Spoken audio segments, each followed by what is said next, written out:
You don't see much like this these days. Vehicles which are simply different to anything else on the planet.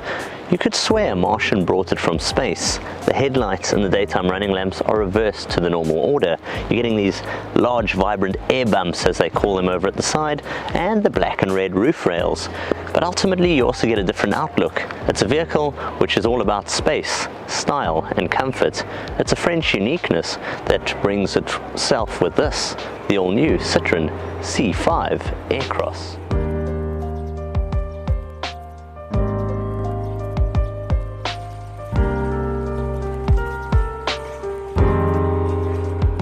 I might come across somewhat biased in this review. You see, I've always had a little something, a little bit of a love for French styling, flair and passion, and no one does it better than the brand Citroën. And when this car was dropped off with me and I was told, see what you think of the drive, the feel of it, it kind of mimics a little bit of that old palace charm, I was incredibly excited to see what it's like out here on the road. Well, the first thing to report, Citroëns have never been about convention or norms. They always look completely different to anything else out there. You expect to start the engine, you'd have to lick the steering wheel, and to indicate you'll probably pull on this little handle here instead of a grab handle indicator to switch on. But no, in truth, the modern ones are pretty conventional to drive, but yet they still keep that French flair, charm and uniqueness, and I absolutely love that. And it's out here on the road that you can experience what this car is really all about.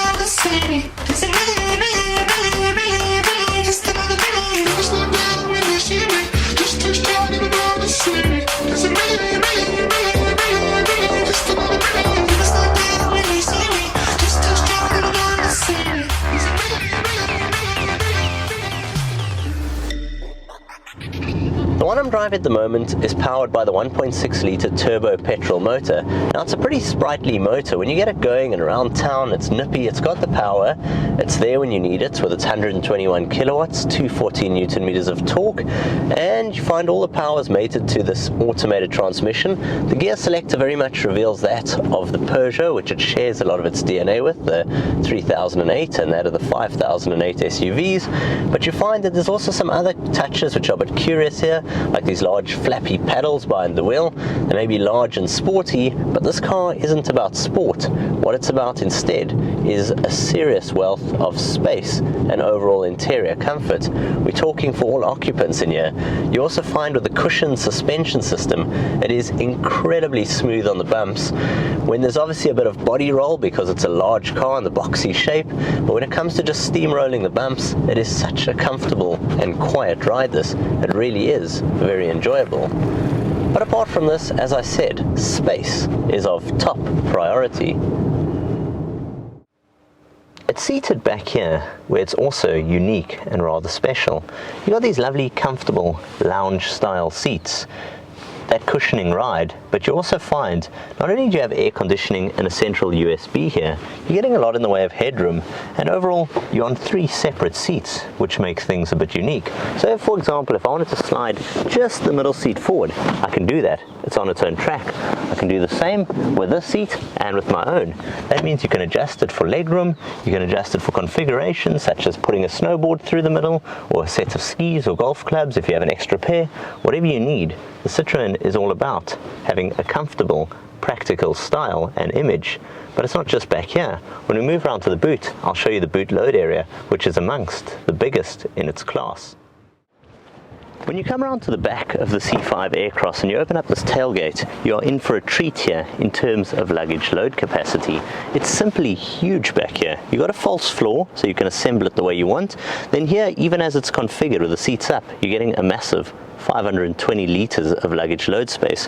The seats, which of course slide on their own tracks, and if you drop them completely flat, up to 1630 litres of luggage load space. This is a true, practical family SUV. It's also about a lot in the way of technology and mod cons, and there's some really clever thinking going on here. I love the way there's some options. There's two variants of this car, the one I got at the moment, the Feel, and then you get the Shine Edition, which is the more upper one in the range, and even this one comes with a ton of kit and features like the 8-inch touchscreen at the center with Apple's CarPlay and Android Auto. You do find it's a bit finicky when it comes to controlling features like the climate air conditioning, because you have to touch these little buttons and look at the screen. That could have been a dial or knob, but you find that overall when you get used to it, it's a clean, clear system. And then up front of you, you get the digital instrumentation cluster. Now that is a real treat. It looks very stylish and it's customizable. Apart from this, you're getting these lovely, squishy, comfortable lounge-style armchairs, air bumps in the doors, and overall a lot in the way of French style and flair. But where things also get clever, on the Shine Edition for instance, you can have a full panoramic roof overhead. You get even a clever digital dash cam which can be built into your rear view mirror so you can record driving situations, a feature a lot of car manufacturers should start including. Apart from this, you're getting overall wireless charge pads, ABS, EBD, airbags throughout the cabin, and what is a well-kitted, true, solid family car. I really was excited to drive this car, and I have loved spending time with it. It harkers back to what Citroën stands for me: unique image, unique looks, French flair, and a lot in the way of true comfort and style. From me, Jason of Technobok, until next time, I'll see you guys soon. Cheers for now.